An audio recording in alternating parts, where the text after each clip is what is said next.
exact same way.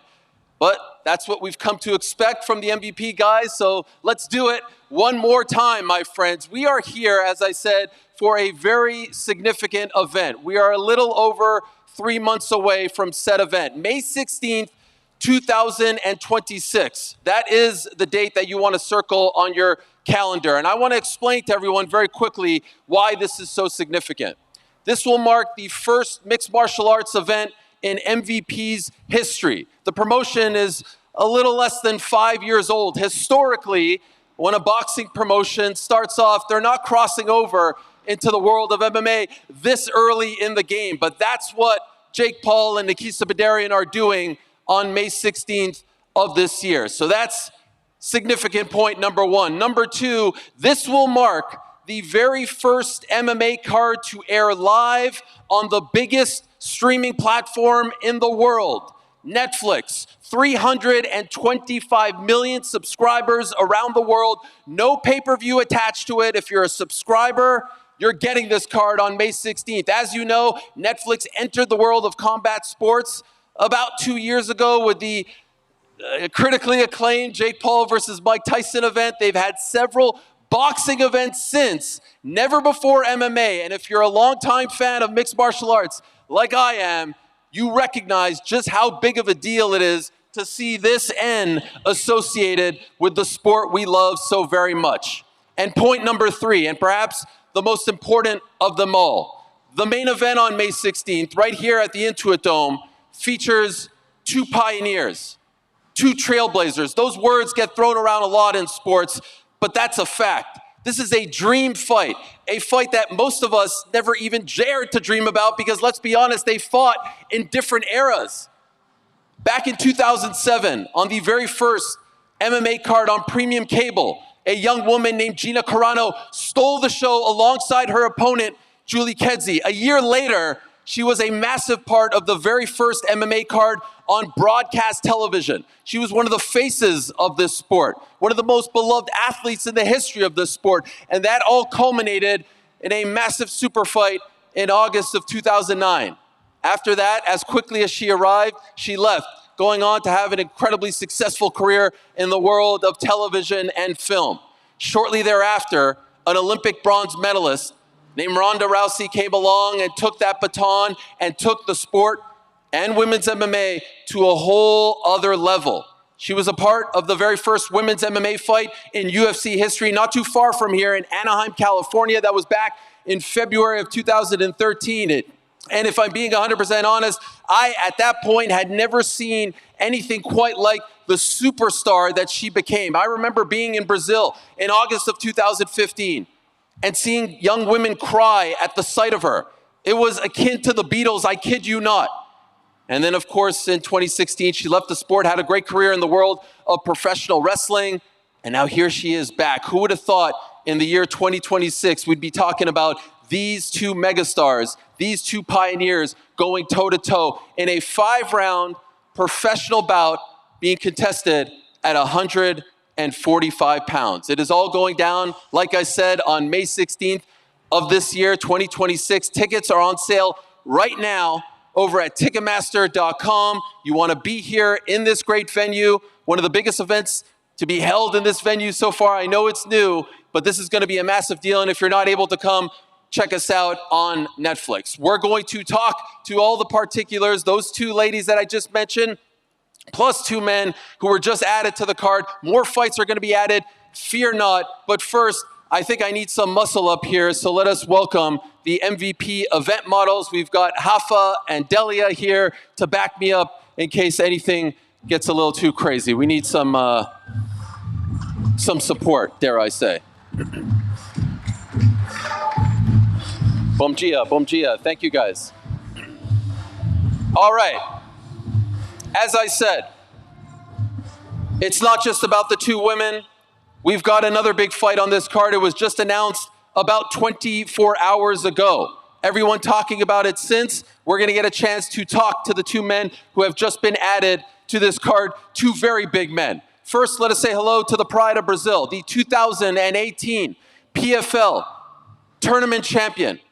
He then went over to the UFC, was on a 4-fight winning streak, and then crossed over and has not fought since. We have not seen him since 2024, but he is now back taking on a massive, massive challenge in the form of his opponent. Curious as to why he's taking this, how this all came about. Let us say hello. Please give a warm Inglewood welcome to the one and only Philippe Lins.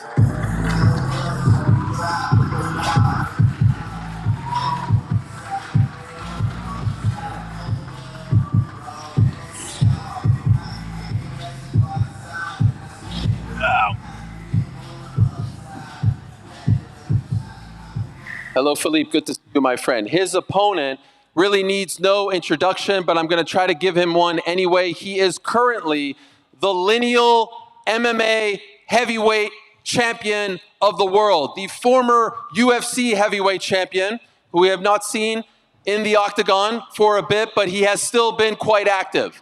About 2 years ago, he crossed over to the world of boxing. He went toe-to-toe with, at the time, the champion, the one and only Tyson Fury, and I still believe till this day he won that fight. He then fought, of course, Anthony Joshua, and in about October of 2024, about a year and a half or so ago, he last fought in his last MMA fight. He became the PFL Super Fight Champion when he defeated Renan Ferreira. This will be his first fight since. This one kind of came out of nowhere, but we found out about it yesterday. He is in fact here. He is the man who is hailing from Cameroon, from France, le Prédateur, the one and only Francis Ngannou.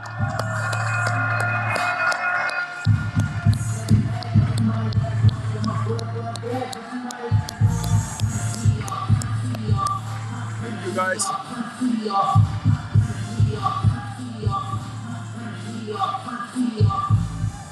Great to see you, Francis. That is, in my opinion, still to this day, the baddest man on the planet. Can't wait to talk to him in just a matter of moments. But we do have to say hello to the main event. And let's say hello to one half of the main event. We last saw her compete in a pro MMA fight back in 2009.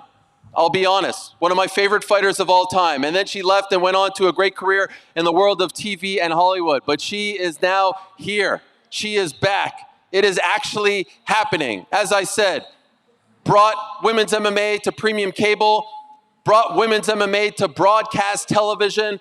At one time, one of the biggest stars in the history of this sport, regardless of gender. Please welcome back to mixed martial arts, the inimitable, the legend, the pioneer, the trailblazer, the one and only GINA Conviction Carano.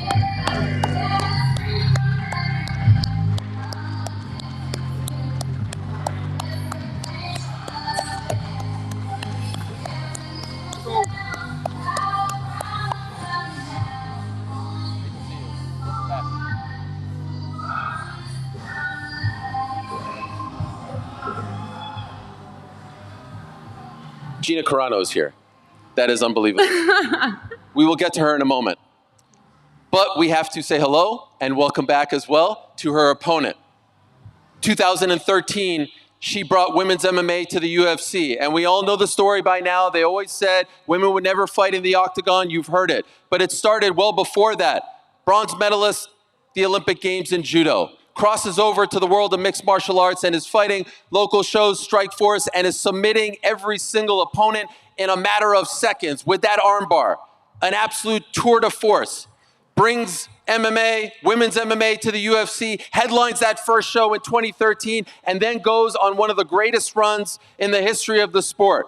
She leaves the sport in 2016, signs with WWE, and has a tremendous career there as well. Most of us thought that at that point she was done. She was growing her lovely family. She was doing her thing. She's an author, all that stuff and more. And then out of nowhere, we start seeing the training footage. We start seeing all the clips, and we start thinking to ourselves, holy smokes, is this actually happening? But against who? Against her. And so it is actually happening on May 16th of 2026, the return to MMA by one of the greatest stars in the history of the sport, a surefire Hall of Famer in multiple sports. She is actually coming back. Please say hello to the former UFC Women's bantamweight champion, the rowdy one, Ronda Rousey.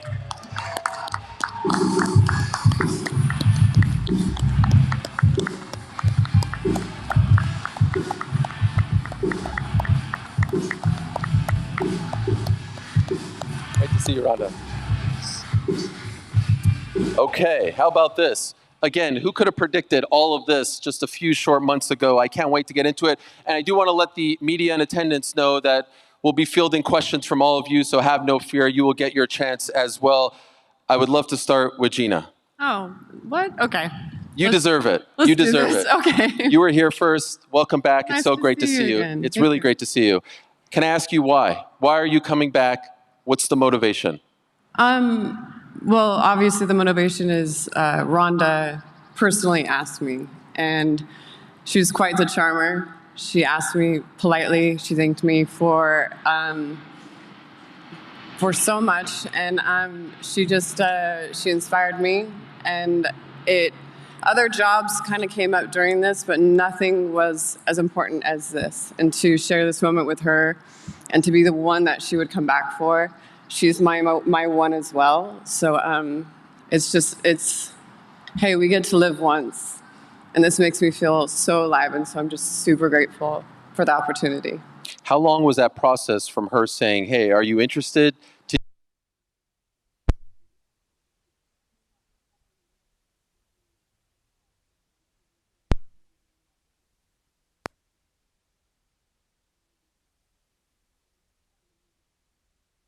What does that mean? Like they offered it to you? They talked to you about it?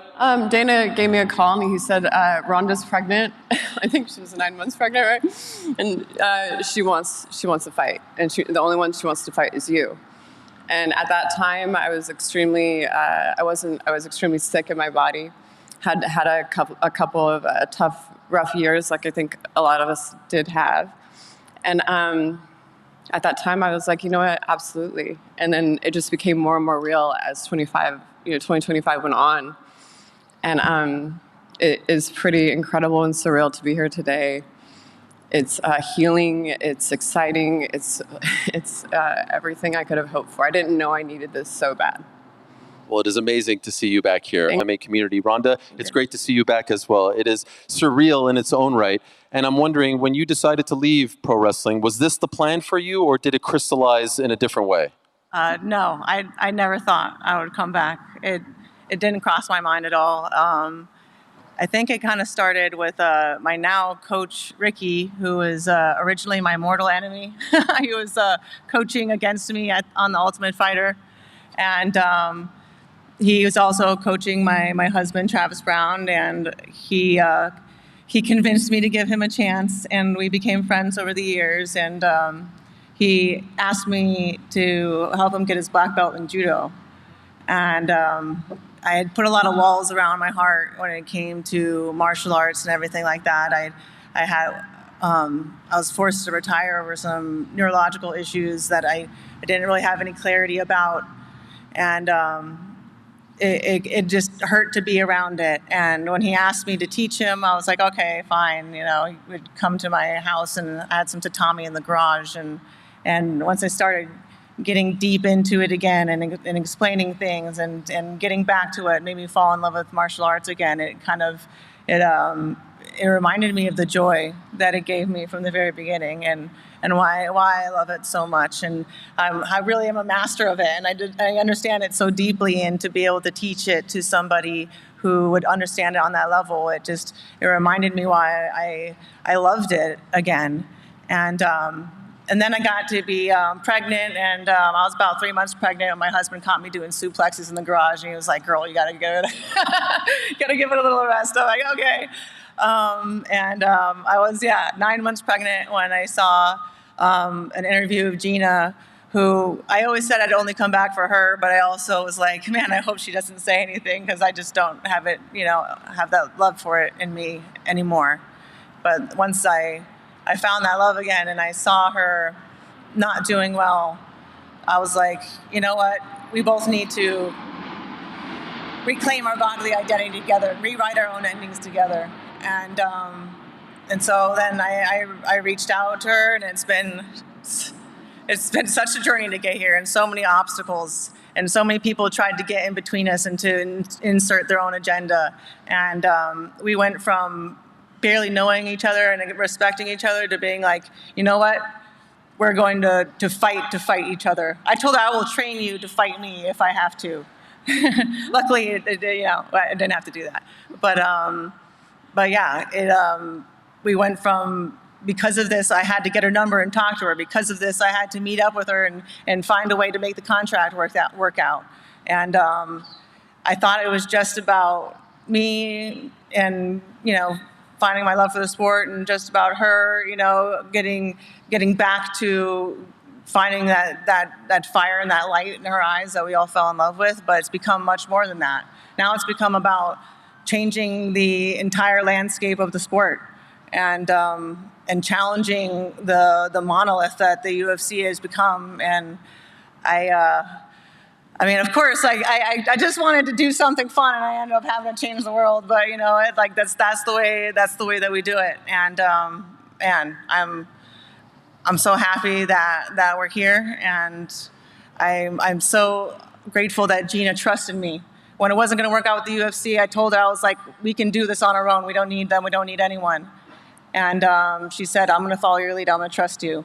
And that's what led us to MVP and to Netflix and to us sitting here in front of the Intuit Dome, about to put on the most viewed MMA fight of all time. Thank you for that.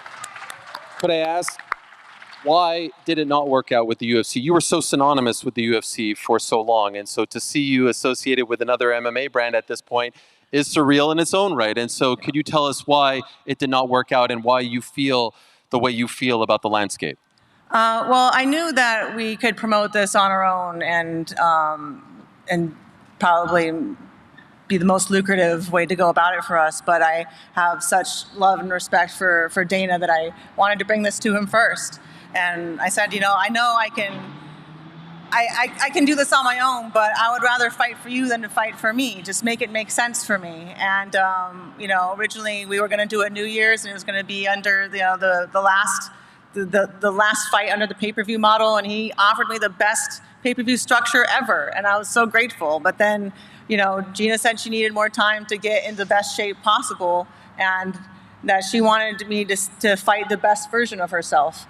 And I think that was fate. It was meant to be. It was meant to push us onto the other side. And once they've moved into the streaming model, it's just not about putting on the best fights possible anymore.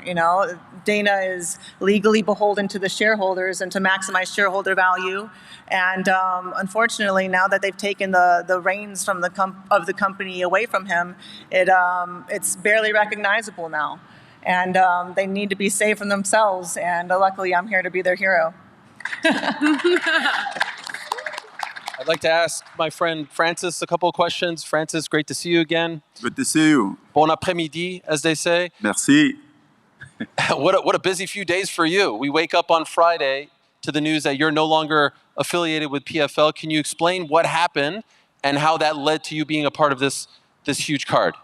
Well, it was just the news that came out of Friday. I think this was an ongoing process for a couple months.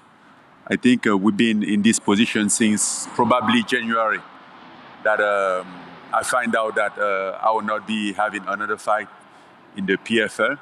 So then I started to look another option. Then right away, 2 or 3 weeks ago, I was reached out by Nikisa to give me an offer. Originally, he was a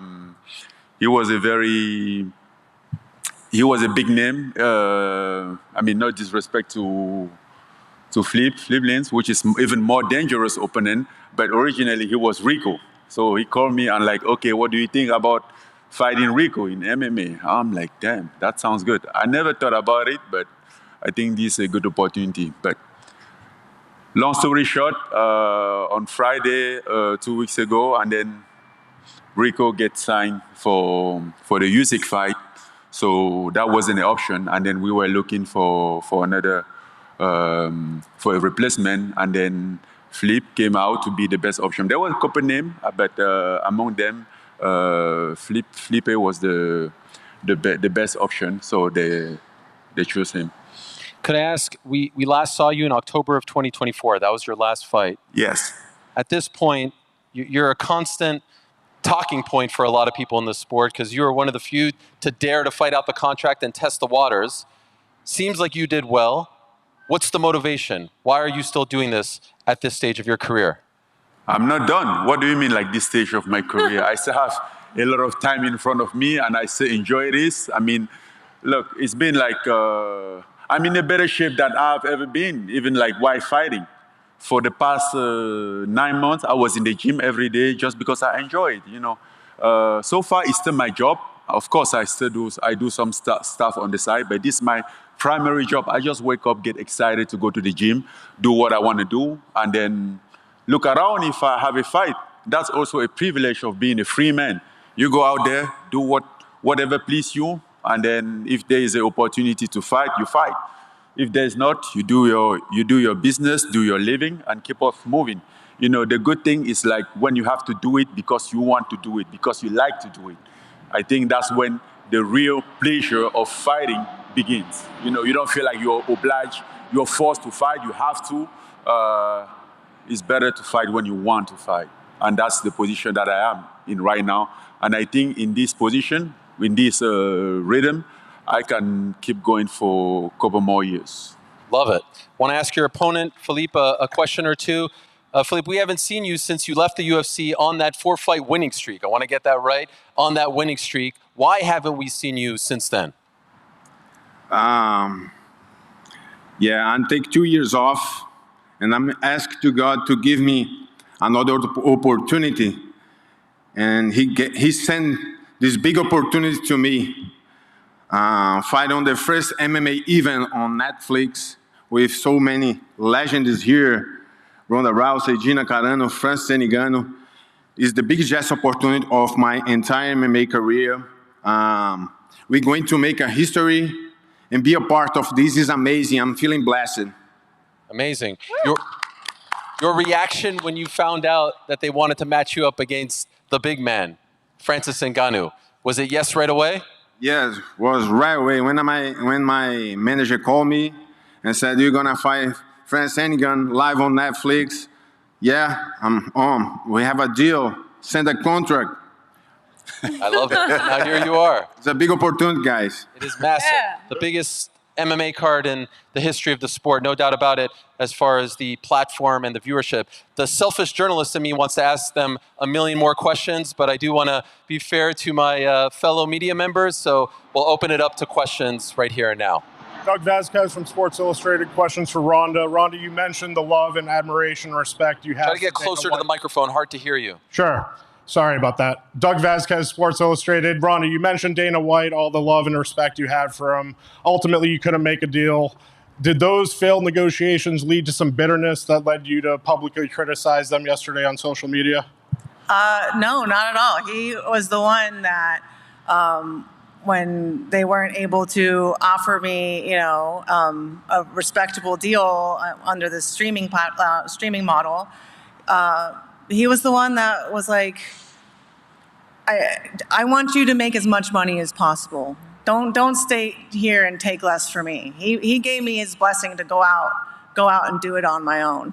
And if anyone's been his apprentice, on how to be a promoter, it's been me. And after I let him know before anybody else that I had gone to Netflix, and I wanted to, I didn't want him to be upset with me. And he was like, I could never be upset with you. I love you so much. I want you to do great. I want this to be successful. He's always been my friend first before anything else. And I think that most of my criticisms of the UFC now is because Dana isn't the owner and he isn't calling the shots and he isn't running things the way that he wants, because he's an employee of the company now. He's not an owner. And I think it was a big mistake of theirs to not let him just run things the way that he always has. Do you think he was upset when he saw your comments yesterday on social media? You mentioned that he wasn't upset with you for taking this fight.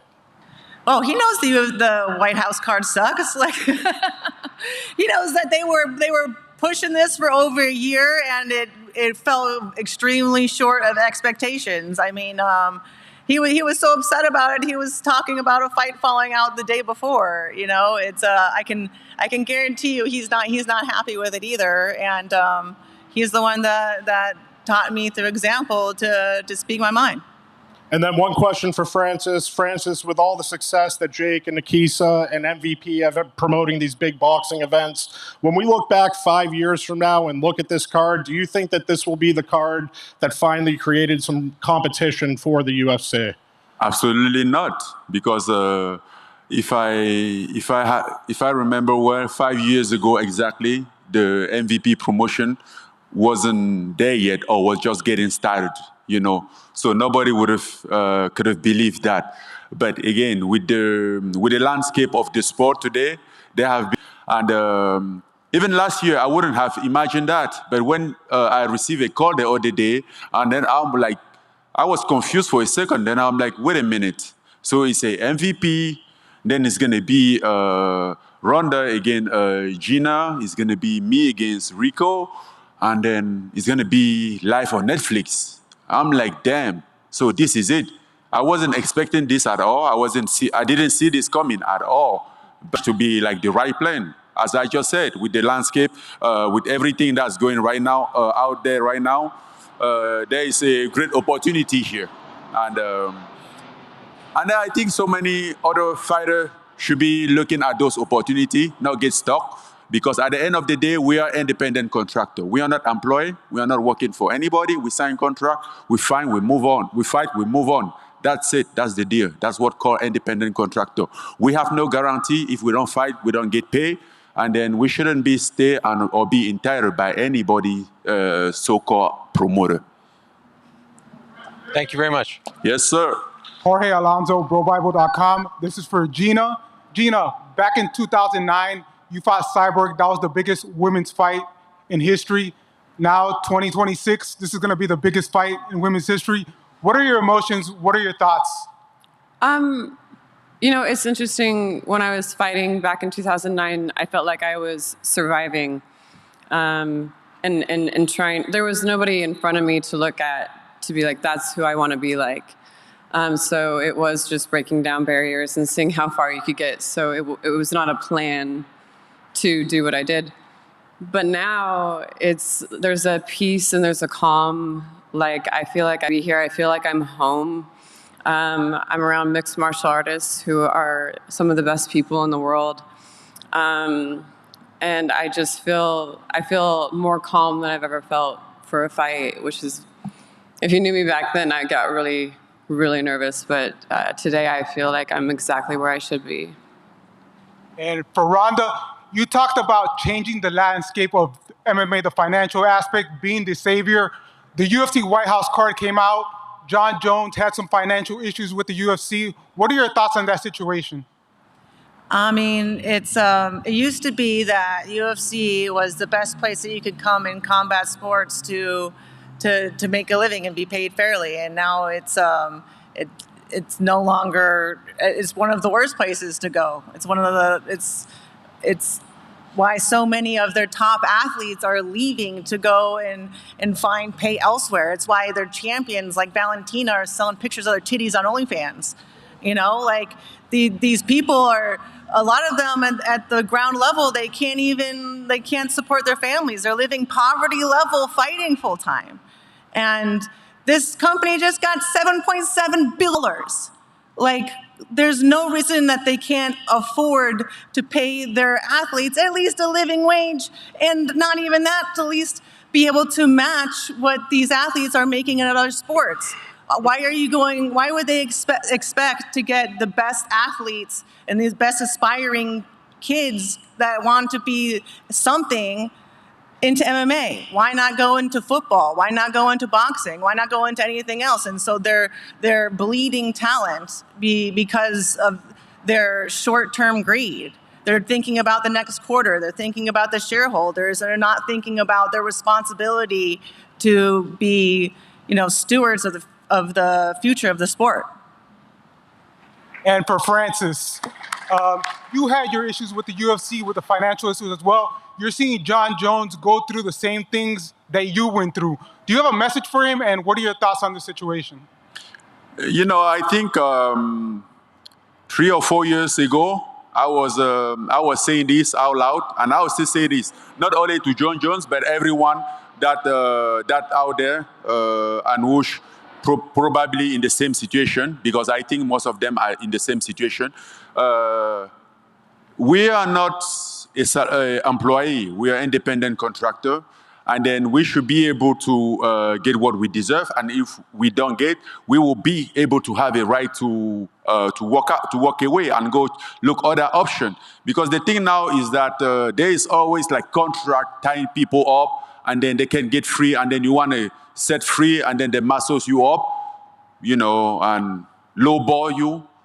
But I'm happy I'm out of that. That's all what I can say.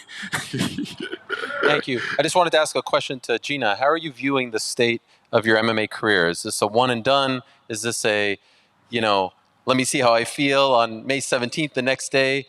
Are you fully back? You know, I don't ever think I never answered that question. I never did. I never actually said I was retired. It's just something that I just don't think you know what I'm going to do. Okay. You can never predict that. So Fair enough. I never rule anything off the table, which is probably why I'm sitting right here, right now. And for you, Rhonda, are there more fights in your future?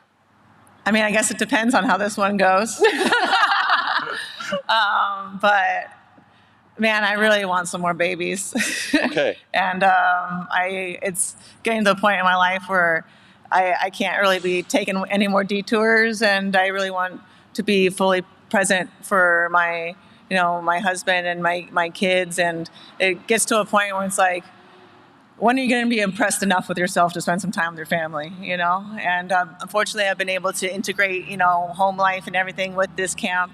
But I feel like this is me trying to rewrite my ending with Gina. And maybe it's like a Lord of the Rings ending that keeps going on and on and on, or maybe it's a grand finale. So, but I promised my husband this was definitely the last one. Okay. Well, maybe you link up with Nikisa. It seems like you're very passionate about the business, Nikisa and Jake, and try to build this thing.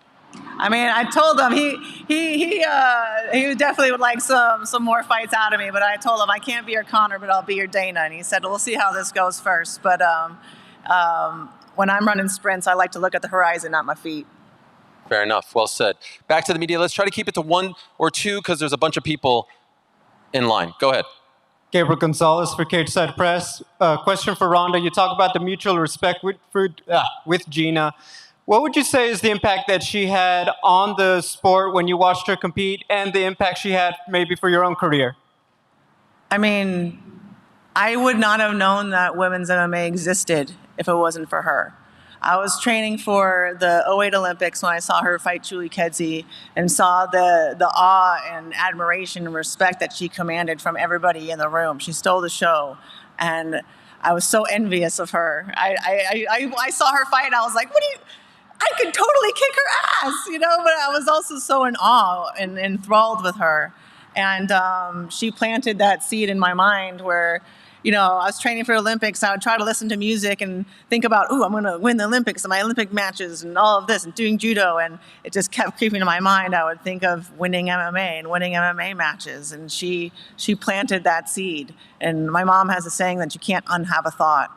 And it's because of her that she changed my whole life. And she already was changing the world of sports and went and moved on to bigger and better things for herself. But I was able to change the world because of her. And not even just that, but after MMA and the way that things ended, it was just, it was really heartbreaking for me. And she inspired me all over again to pick myself back up and to come back to fight for me and not for anyone else, and to go after the fight that I always wanted and not what anybody else wanted. And to be honest, this is the biggest fight in MMA right now. There are no two people in the sport with more international name recognition than me and Gina, except for Connor, but no one's going to sanction that. So like, this isn't a charity card. This isn't a throwback nostalgia card. This is the biggest fight in the sport right now, and it needed to happen now. This is fate between us. We have been on a collision course ever since I sat on a couch watching her on TV, just in complete awe of what this woman was doing. And yeah, I couldn't be more grateful. You know, it started out that I wanted to do this to help you, but God damn it, I still owe you because you've helped me so much all over again. So I don't know if we'll ever be even, but you know, I think that I want what succeeds me to exceed me, and I want to prove to her that what she created is something greater than she ever would have dreamed of, and the way that I can show that respect to her is to beat the ever-living crap out of her and then say thank you. Same question to Gina. Obviously, you step away and you see Ronda, as Ariel said, take the baton and run with it. What impact do you feel she had on the sport, and maybe just for yourself, seeing her and what she did after you stepped away from MMA? Well, there's an interview from a long time ago, and I hope somebody digs it up somewhere. And I said that the women that I'm inspiring now are going to re-inspire me later. And I didn't know how prophetic those words would be. And it has totally come full circle to exactly that. I mean, Ronda, there's only, I mean, nobody... They've tried to get me to come out of retirement, or, you know, there's nobody I would have come out for except for her. And when we were having kind of a tough time getting it done, because I have walked away before, Rhonda was like, she got on the phone with me. She's like, let's sit down and talk about it. And I call her Little Wolf because she's she's like wagging her tail and she's charming. And at the same time, she wants to like rip my arm off and shove it up my ass. So I'm like, okay, like I gotta keep both of those sides of her in mind. But oh God, did I just say that? Oh no. Oh, you did. You That'll be viral. But no, she's completely inspired me, and this has just been. I didn't realize how badly I needed it. I don't care about the time off. I've had a lot of extreme things happen, and I feel, I mean, I used to get really nervous for stuff like this, and I feel freaking great right now. It's got good energy for this fight, and I agree with Ronda. This is the biggest fight going on right now, and it's a complete honor. You're crushing it, Gina. You're crushing it. Oh, you're gonna use crush right now? Oh, you know. Let's go back to the media. Here you go. Hi, Christina. It's Snow Queen LA. I have a question for all of the fighters. What's one thing people don't know about you? And whoever wants to go first. Maybe we'll start with Francis. I'll let the lady go first. Okay, fair enough. Let's start with Gina. Why me? Okay. I actually moved up to Montana. I live on a farm. I got married. Congrats. To my first and last love, Kevin Ross, and it was the best thing I've ever done. And that's probably what people don't know. So now you all know. I'm married. Mazel tov. Well done. Ronda. Oh God, okay. I have 6 sea monkey tanks, and only one of them has sea monkeys in it. And there's only 2 sea monkeys. But I'm growing algae in the other ones. In case my sea monkeys have babies again and I don't kill them and I move them over into the sea monkey nursery. I don't know. I'm a nerd, man. Okay, we've covered it all. From fighter pay to the state of the sport to sea monkeys. Francis? Okay. I think right here I'll go with the very general one because I have so secret stuff. But let's just say I don't give a damn about BS. What people think, talk too much BS. I don't just give a damn. That's what actually they don't know. And what about you, Philippe? I have a new baby boy, new girl with 10 months years old. So it's amazing. I'm a father of 2 girls. I'm gonna have a work on this, bro. Parabéns. Thank you. Would you like your young girls to follow in the footsteps of these great fighters and compete one day? I'm gonna let her choose what she gonna do. Both of hers, both of my daughters. Okay. Would you like to say something to your fans in Brazil, in Portuguese perhaps? Because I know there's a lot of people who watch Netflix in Brazil, so any message for them? Fala pessoal do Netflix Brasil, Felipe Lins aqui. Queria mandar um abraço para todos vocês aí que estão assistindo ao vivo aí nos streams do YouTube, do Netflix e da MVP. Queria mandar um abraço para todos vocês aí, para minha família, por estarem torcendo por mim aí nesse dia para que a gente possa vir com essa vitória aí para a gente, nessa luta tão importante, nesse grande desafio que eu tenho pela frente aí. Um abraço para todos vocês. Obrigado, obrigado. All right, let's go back to the media. Good afternoon, Adriana Noriega with Fox Deportes and ABN Sports. My question is for Ronda and Gina. As we celebrate Women's History Month, we look up here and we see one of the most historic women's card, headlined by two legendary fighters of this sport. So I want to see how you come into this fight. Does the fighter inside of you look at this fight as the biggest rivalry or as the biggest celebration of the two biggest pioneers of the sport? I think it can be both. Why not? Good answer. I mean, fighting's the way I celebrate.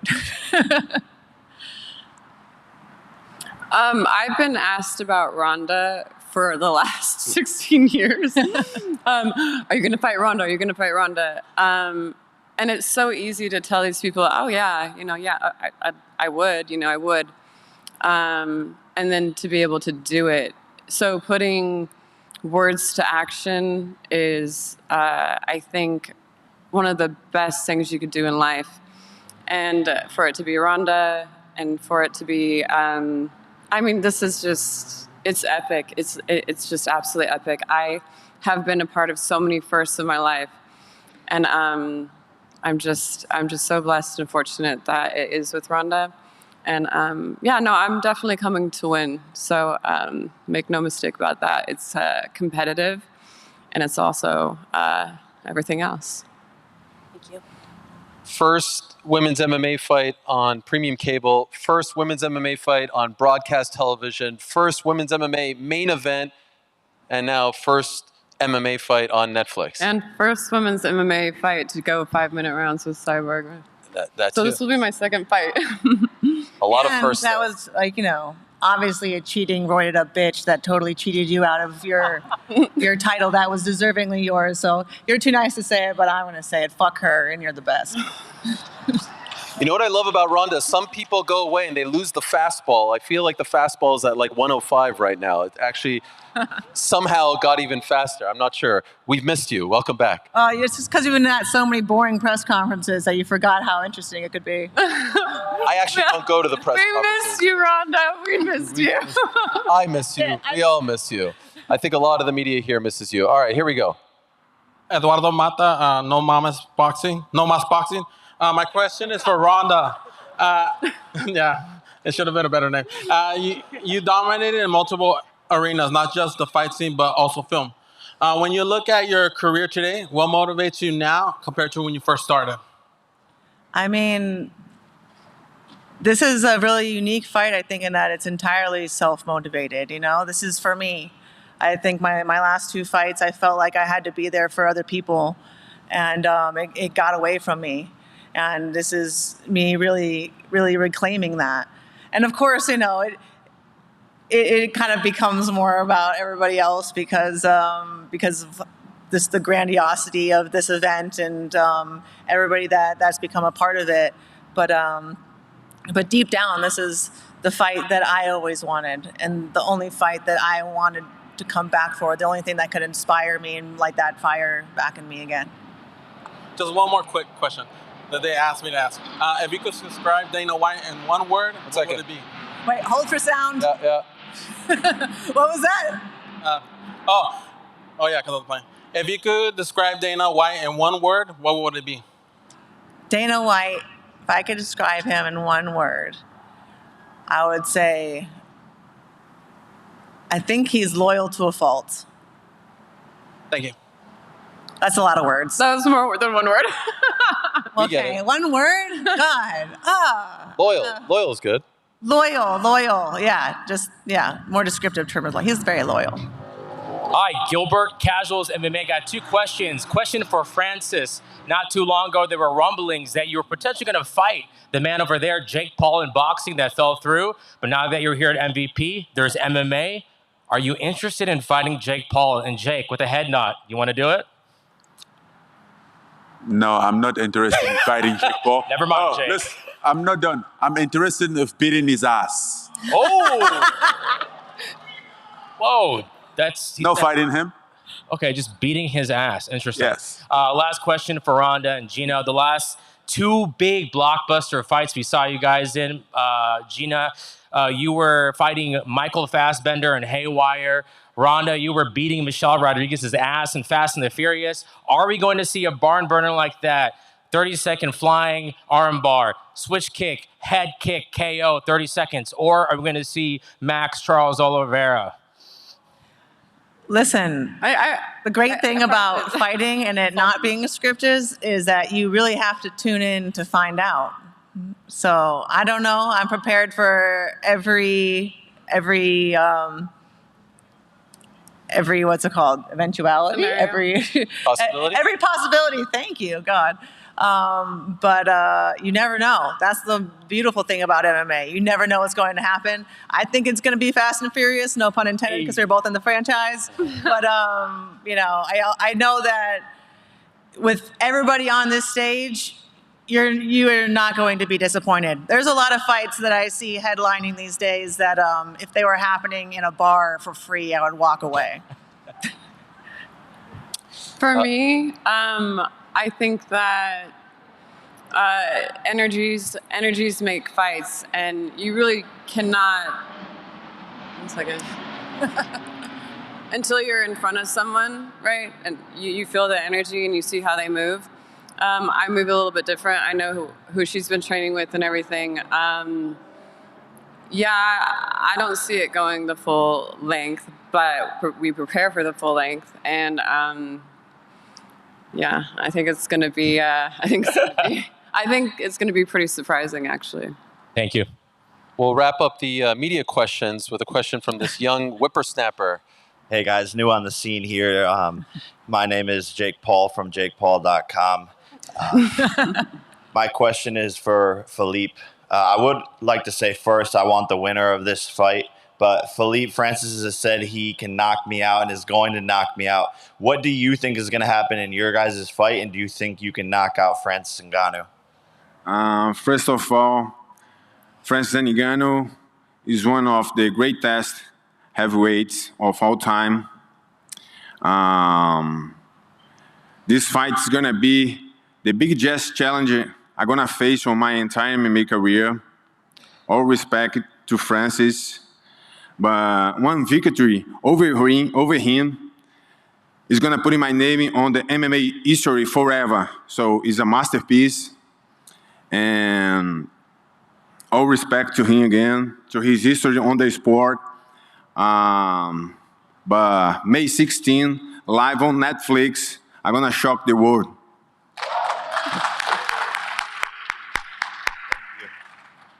Did you have another one? Yeah, and Francis, how do you think the fight is going to go?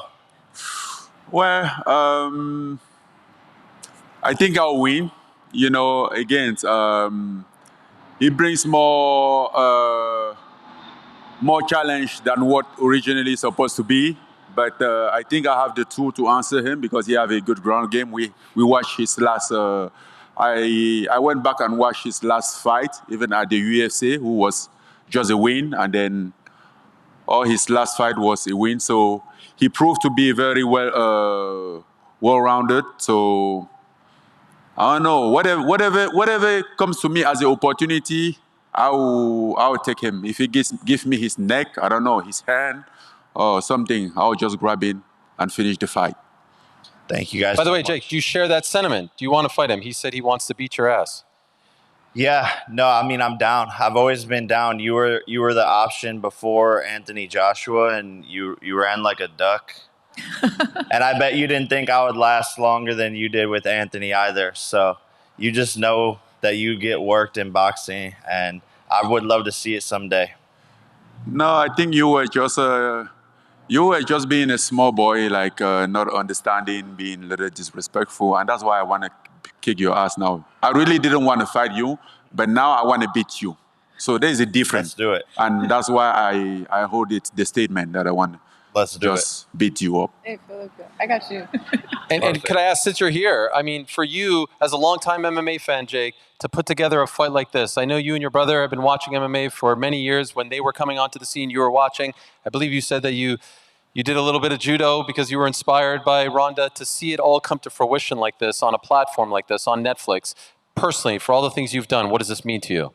Yeah, it's very surreal, and this is the MVP way. You know, just 4.5 years into building this company with Nikisa, and we're doing the first ever MMA event live on Netflix with MMA legends, and their future is looking very bright. The MMA is in a weird position right now, and it's the Wild West, and I believe we have a massive opportunity here to disrupt the whole space and to put fighters first, get them the pay that they deserve, the platform that they deserve. Because I believe the UFC is dying and MVP is here to take over. Thank you, Jake. Appreciate it. All right, in a matter of moments, we're going to wrap up this press conference, have face-offs as well. I'd like to just say my takeaway is I think when we heard you speak, when this came out, when we heard you speak a little bit, Gina, I think some people thought like, oh, you guys are friends, that this will be a fun little nostalgic fight. I feel the fire radiating out of you, and I feel like you're coming to beat her despite the fact that you respect her. And I feel it from you. I feel the motivation. I feel it piercing through my soul as I'm looking at you right now. You seem so motivated to be back. I feel like this is what people wanted to see. So it's just amazing to see the two of you up here in this form, in this spirit, in this mood. And then to add to that, Francis and Philippe as well. And this is not going to be just a two-fight card. Many more fights will be announced in the coming days and weeks. Cannot wait for those announcements. But to repeat, two of the greatest of all time, two pioneers, two trailblazers are coming your way on May the 16th, live and exclusively on Netflix, the biggest platform in the world, airing its very first mixed martial arts event. Historic, doesn't even begin to scratch the surface. Thank you so much to everyone up here. We're going to ask all the fighters to go to your respective corners to do the face-offs. We're going to call some other people up, but this has been amazing.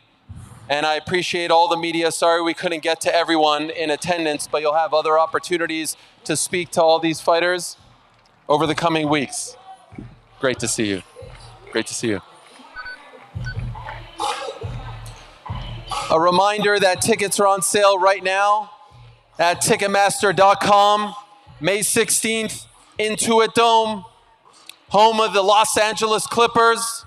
Big win yesterday against the Knicks, over 500, but an even bigger event is coming in a little over 2 months' time.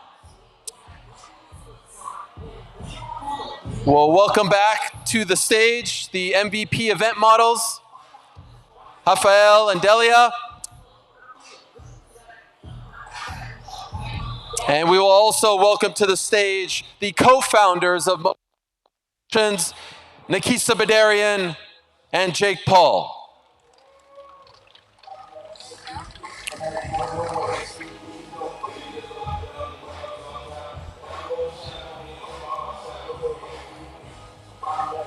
All right. First to the stage, the PFL tournament champion from 2018, UFC veteran, the pride of Brazil, Felipe Lins.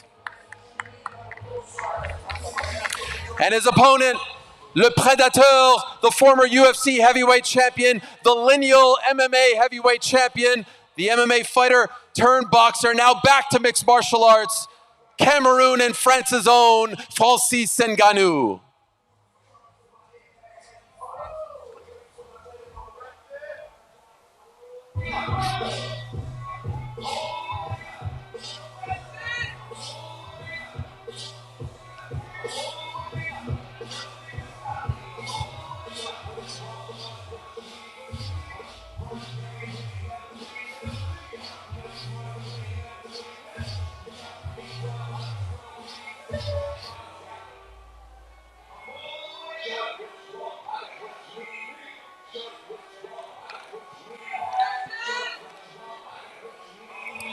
The latest addition to this card, Francis Ngannou against Philippe Lins. And now, for the first time in front of the public, two trailblazers, two pioneers. Please welcome back the one and only Gina Carano and Ronda Rousey.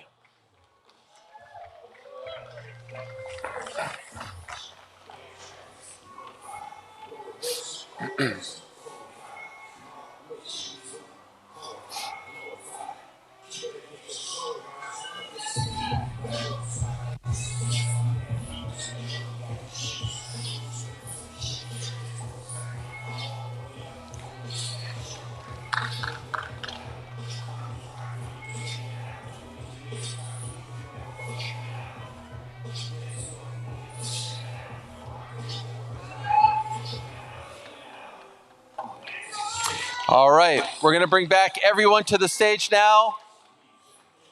Jake Paul, Nikisa Badarian, Francis Ngannou, Philippe Lins, and of course, Gina Carano and Ronda Rousey.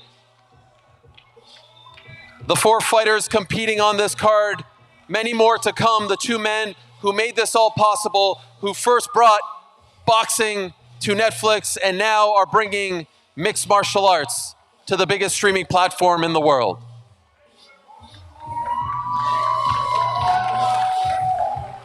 Saturday, May 16th, right here in Inglewood, California, the Intuit Dome. Don't miss it. Once again, tickets on sale at Ticketmaster.com. Thank you to everyone in attendance. Thank you to everyone watching at home. We will see you in May.